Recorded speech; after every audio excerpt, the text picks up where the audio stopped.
اللہ تعالیٰ قرآن مجید میں بندوں کو سمجھانے کے لیے جو طرز بیان اختیار کرتے ہیں اس سے محض نظریے کی اصلاح نہیں ہوتی، بلکہ انسان میں ایک جوش اور جذبہ پیدا ہوتا ہے۔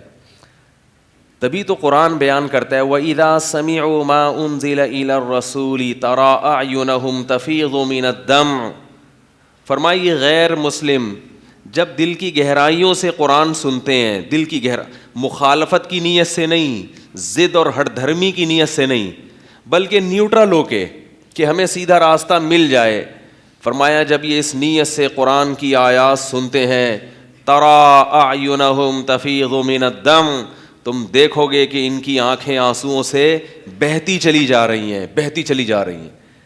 ان کے دل پہ اس قدر اثر ہوتا ہے، غیر مسلم کی بات کر رہا ہے قرآن۔ حالانکہ آپ 2 اور 2 4 کی طرح اگر کسی چیز کو دلیل سے ثابت کر دو تو محض وہ مان لے گا ہاں بھائی آپ سچ کہہ رہے ہو، میں غلط تھا، روئے گا تو نہیں۔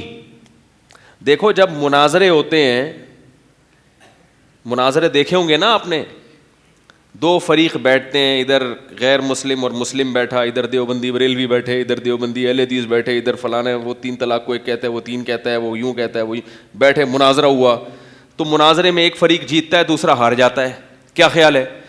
لیکن جیتنے والا روتا ہے یا جیتنے والے کی پارٹی رو رہی ہوتی ہے، ہائے ہائے کتنا دل، آج ہمارے 14 طبق روشن ہو گئے، وہ کہتے ہیں بھائی مبارک ہو آپ جیت گئے، کندھوں پہ بٹھائے گا اور دوسرے والوں پہ ٹماٹر برسیں گے یا کچھ ہوگا، بس اس سے زیادہ کچھ نہیں ہوتا۔ مناظرے میں جب آپ جیتتے ہیں تو کوئی روحانی کیفیات نہیں ہوتی، بلکہ روحانیت کا بیڑا غرق ہو جاتا ہے۔ روحانیت کا کیا ہو جاتا ہے؟ بیڑا غرق ہو جاتا ہے اور دل کالا ہو جاتا ہے، اکثر دل کالا ہو جاتا ہے، نفرتیں، لڑائیاں، جھگڑے، یہ چیزیں پیدا ہوتی ہیں۔ لیکن قرآن کا جو مناظرہ ہے، قرآن بھی ڈیبیٹ کرتا ہے غیر مسلموں سے، تو قرآن کہتا ہے کہ قرآن جب غیر مسلموں سے ڈیبیٹ کرتا ہے، بحث کرتا ہے، ان کے نظریات پہ زد پڑتی ہے، اور وہ جب قرآن سنتے ہیں تو قرآن کا انداز بیان ایسا میٹھا اور ایسا چاشنی ہے اس میں، اور ایسے ثابت کرتا ہے حق کو کہ ان میں جو لوگ واقعی حق کی نیت اور حق کے تلاش کی نیت سے قرآن سنتے ہیں تو اللہ کہتے ہیں تم ان کی آنکھوں کو دیکھو گے، تَرَىٰ أَعْيُنَهُمْ تَفِيضُ مِنَ الدَّمْعِ، فرمایا ان کی آنکھیں آنسوؤں میں بہتی چلی جا رہی۔ یہ بھی انداز دیکھو، قرآن یہ بھی تو کہہ سکتا تھا کہ ان کی آنکھوں سے آنسو بہنا شروع ہو جاتے ہیں، یعنی اس بات کو بھی قرآن نے ایسے انداز سے بیان کیا کہ اس واقعے سے بھی انسان کی آنکھوں سے آنسو نکل جائیں۔ فرمایا تم دیکھو گے ان کی آنکھوں کو، تم دیکھو گے کہ ان کی آنکھوں کو، کہ کیا ہو رہا ہے ان کی آنکھوں کو، تفیضو، وہ آنکھیں بہنا شروع ہو گئی ہیں، من الدم، آنسوؤں سے۔ حالانکہ آنکھیں نہیں بہتی، بہتے کیا ہیں؟ بولو نا یار، کچھ تو بولو بھائی، اللہ کا واسطہ۔ ایک بندہ بٹھانا پڑے گا کرائے پہ 5-10 آدمی بولنے کے لیے خالی، تاکہ مجھے بھی تو جوش پیدا ہو نا، کچھ سامنے والوں کا اثر پڑتا ہے نا بولنے والے پر۔ تو تفیض من الدم، ان کی ہونا کیا چاہیے؟ ان کی آنکھوں سے آنسو بہتے ہیں۔ کیا خیال ہے؟ اللہ اس بات کو یوں بھی بیان کر سکتے تھے کہ جب یہ غیر مسلم جو حق کے متلاشی ہیں، ہر غیر مسلم کی بات نہیں ہو رہی، جب یہ ہندو، سکھ، عیسائی، خاص طور پر یہ آیت عیسائیوں کے بارے میں، نصارہ کے بارے میں، کیونکہ عیسائی مذہب اسلام سے سب سے زیادہ، بولو نا بھائی، قریب، اسلام کے سب سے قریب ترین مذہب عیسائیت ہے۔ وجہ اس کی یہ کہ وہ عیسیٰ علیہ السلام اور ان سے پہلے پیغمبروں پر ایمان لاتے ہیں، صرف ایک پیغمبر محمد صلی اللہ علیہ وسلم کا انکار کرتے ہیں، جبکہ یہودی حضرت عیسیٰ کا بھی انکار کرتے ہیں اور محمد صلی اللہ علیہ وسلم کا بھی۔ تو اسلام کے سب سے قریب مذہب کون سا ہے؟ عیسائیت۔ اور عیسائیت میں بہت سی خرابیوں کے باوجود کچھ خوبیاں بھی ہیں جن کو قرآن نے ہائی لائٹ کیا ہے۔ وہ خوبی کیا ہے؟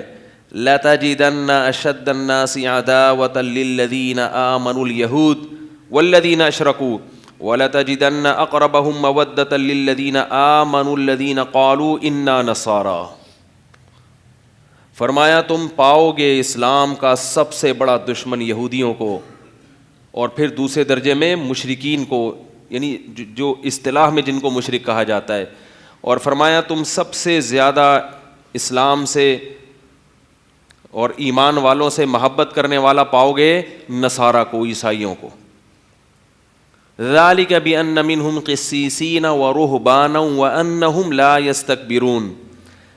وجہ کیا ہے کہ ان کے مذہب میں رہبانیت ہے، دنیا سے بے رغبتی. عیسائیت میں اس پہ بہت زور دیا جاتا ہے کہ دنیا چھوڑ چھاڑ کے کیا کرو، اللہ اللہ کرو. اگرچہ اسلام نے اس کو پسند نہیں کیا لیکن عیسائیت میں یہ چیز ہے.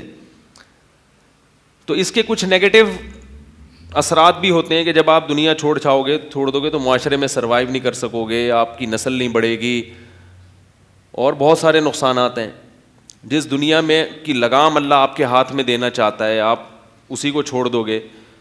لیکن اس کا ایک فائدہ یہ ہے کہ اس سے دنیا کی محبت کیا ہو جاتی ہے، کم. اور اسلام لانے میں سب سے بڑی رکاوٹ کیا ہے، دنیا. سب سے بڑی رکاوٹ کیا ہے، دنیا. حق کی راہ میں سب سے بڑی رکاوٹ یا تو شہرت یا پیسہ، اور رہبانیت ان دونوں چیزوں کے کیا ہے، مخالف ہے نا، اپوزٹ ہے، مخالف ہے، اس کی ضد ہے. رہبانیت کہتے ہیں آپ کو نہ شہرت کا شوق ہو نہ پیسے کا شوق.